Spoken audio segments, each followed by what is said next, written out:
You're listening to the Sales for the Nigerian Wedding Industry podcast, and I'm your host, Abuja based event photographer Tabishima George Ayede. After we finished with the last recording, it occurred to me that I basically ran through the article, Harvard Business Review article, forgive me, begin with trust. And I gave a sketch of the main ideas that were explored in the article, but I didn't give any uniquely sales perspective or any alternative perspectives to the article. And that's what I'm going to do briefly today. And this is going to be the final one on the series. On the series from the article Begin with Trust. Okay, so now alternative perspectives to beginning with trust.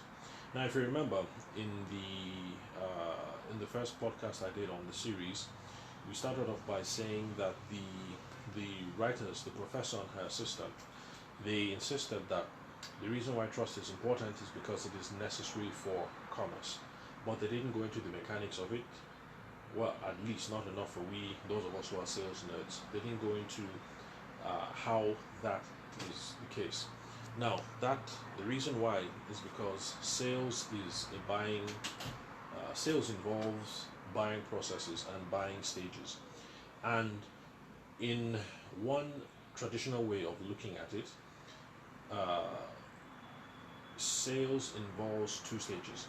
One is buyer resistance, and the second is buyer acceptance.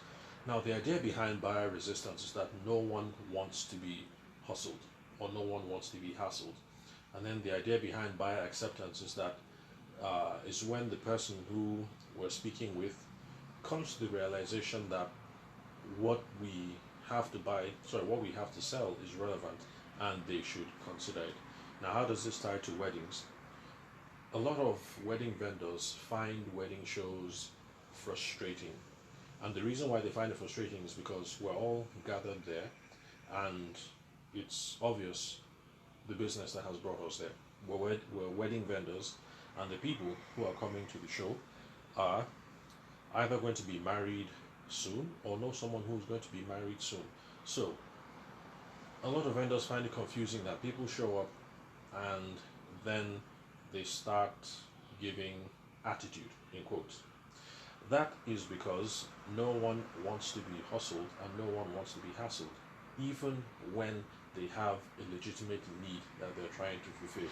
And that is the first stage. That is the buyer resistance stage. And so the whole goal of the sales process should be to see how quickly we can move people from buyer resistance to buyer acceptance, to get them to the point to see that what we have to offer, in my own case, since I'm a wedding photographer, that what we have to offer is relevant and they should consider it. And that is the case whether you are a cake maker or you're a wedding planner or you're the MC or you handle pyrotechnics at weddings. Now, for Tom Hopkins, who is one of the more popular proponents of this idea that buyers have to go through buyer resistance and then end up at buyer acceptance. Now, for Tom Hopkins, trust is important because it helps to reduce buyer resistance. That's the idea that no one wants to be hassled. So let's go back to our earlier example where at the wedding fair and the bride or the groom or the bride's mom or the groom's father, they walk in, they don't want to be hassled, and that's because they're walking into an environment where there is no trust. We're just total strangers, those of us who are wedding vendors there. So I might be a stand-up photographer, you might be a solid and competent wedding planner, but they have walked into a low trust environment, and so because of that they do not want to be hassled. So according to Tom Hopkins, trust will help to reduce buyer resistance in that situation. Now, for Tom Hopkins, one of the ways that we get to reduce buyer resistance by making them trust us is if we can achieve a couple of things. One, we have to approach for now, let me call them prospects. That's our brides and grooms who are walking into the wedding show or coming off at us from the website or from Instagram or wherever it is that they come from. So we have to. So the first uh, one of the things we have to pursue is appropriateness. We have to be appropriate with them at all times, or propriety, as he calls it. The next is credibility. We have to show some credibility, and then we also have to show competence. And then finally, we also have to build commonality or rapport. So for Tom Hopkins, there are other factors that he discussed, of course, but off the top of my head, these are just some of the ones that I can remember.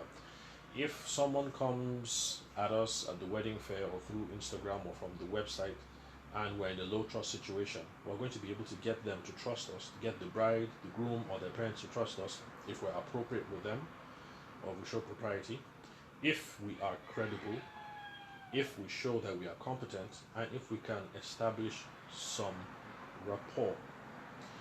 Now, for those of you who remember I think the last two episodes, you will see that there are some tie-ins with the things that the professor and her assistant discussed in the article.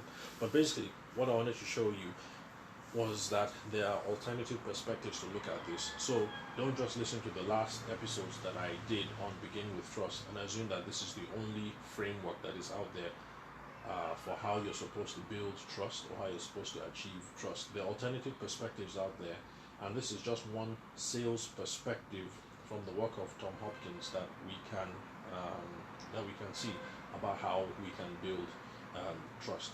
So we're going to go into these in some more detail in the future. This idea of propriety